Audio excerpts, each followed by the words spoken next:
dans ce budget appauvri, on augmente les dépenses de sécurité. Pourquoi pas? Moi, je suis pas contre. On augmente les mesures pour lutter contre l'immigration, mais on ne fait rien sur la cohésion des territoires. On a compris que Macron, c'était Sarkozy. Oui, non, mais il y a des fois des comparaisons qui tombent sous le sens. Moi, je m'en tiens aux faits. Je regarde ce qui s'est passé. J'observe que Nicolas Sarkozy défendait un certain nombre de choix. Et encore, je me demande s'il n'était pas plus doux, en réalité, dans les faits, parfois sur certains sujets. Non, mais Emmanuel Macron, c'est le président des villes, c'est le président des métropoles, c'est le président du fric. Oui, c'est ce qu'on entend. Chez vous, c'est ce qu'on entend. Oui, à droite. c'est la réalité. Ouais. Tous les choix qu'il a fait budgétairement et qu'a fait sa majorité ces 6 derniers mois ont privilégié les métropoles. La taxe d'habitation, par exemple.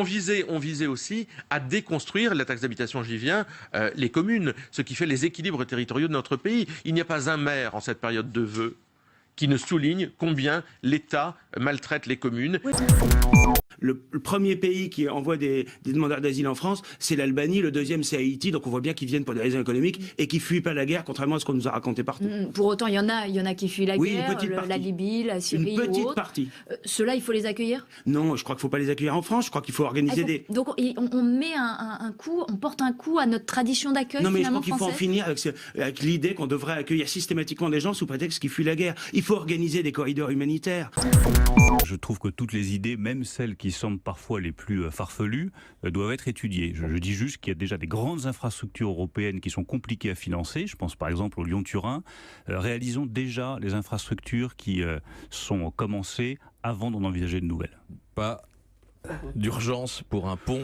Il y a déjà un tunnel, essayons de rentabiliser le tunnel, essayons de faire le Lyon-Turin, vous savez tout ça coûte cher, donc avant d'envisager de nouvelles infrastructures, bien regardons comment est-ce qu'on peut achever celles qui sont lancées.